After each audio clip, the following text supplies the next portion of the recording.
আজ থেকে ৩১ বছর আগে পাকিস্তানের লাহোরের কাছে এক গ্রামে ঘটে যায় এক নির্মম ঘটনা। সেদিন নিজের চাচাতো ভাইয়ের সঙ্গে সাইকেল চালাতে বের হয়েছিল ১২ বছরের এক ছেলে।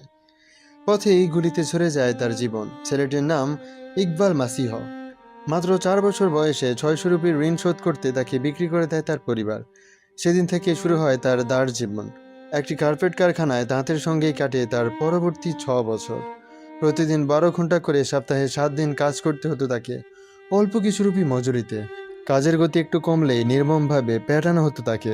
ইচ্ছাকৃতভাবে শিশুদের কম খেতে দেওয়া হতো, যাতে তাদের আঙুল ছোট থাকে এবং সূক্ষ্ম কার্পেট বুনতে সুবিধে হয়। কত নির্মম! ১০ বছর বয়সে সে তার উচ্চতা দাঁড়ায় মাত্র ৪ ফুট, সমবয়সীদের তুলনায় ১ ফুট কম। একদিন সকালে পালিয়ে যায় ইকবাল। একটি ট্রাক্টরের পেছনে উঠে পৌঁছে যায় বন্ডেড লেবার নিয়ে আয়োজিত একটি সভায়। সেখানে প্রথম সে জানতে পারে যে অত্যাচারের মধ্যে সে ছিল তা পাকিস্তানের আইন অনুযায়ী অবৈধ। কেউ বক্তব্য রাখতে চাইলে এগিয়ে যায় ছোট্ট ইকবাল। তারপর আর থামেনি সে। তার সাহসী কণ্ঠে মুক্তি পায় ৩,০০০-এরও বেশি শিশু, যারা কার্পেট কারখানায় দাস শ্রমে আটকে ছিল। মাত্র ৩ বছরে ৫ বছরের সমপরিমাণ পড়াশোনা শেষ করে ফেলেছে। সুইডেন ও যুক্তরাষ্ট্রে আন্তর্জাতিক সম্মেলনও কথা বলে এই কিশোর।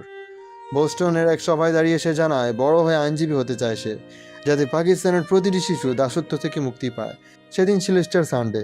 সেদিন বাড়ি ফেরার পথে সাইকেল চালানোর সময় পেছন থেকে গুলি করা হয় ইকবালকে। শরীরে লাগিয়ে ১২০টিরও বেশি শর্ট গানের ছড়া। তার সঙ্গীরা প্রায় অক্ষত থাকলেও টার্গেট ছিল কেবল ইকবাল। তার জানাজায় অংশ নেয় ৮০০ মানুষ। পরবর্তী দিনগুলোতে লাহোরে ৩,০০০ মানুষ মিছিল করে, যাদের অর্ধেকই ছিল ১২ বছরের নিচের শিশু।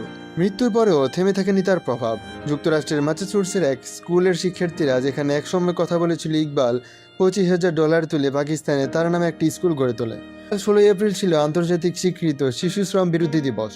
ইকবালের সম্মানে চালু হয়েছে ইকবাল মাসিহ অ্যাওয়ার্ড, যা প্রতি বছর শিশু শ্রম নির্মূলে অবদান রাখা ব্যক্তিদের দেওয়া হয়।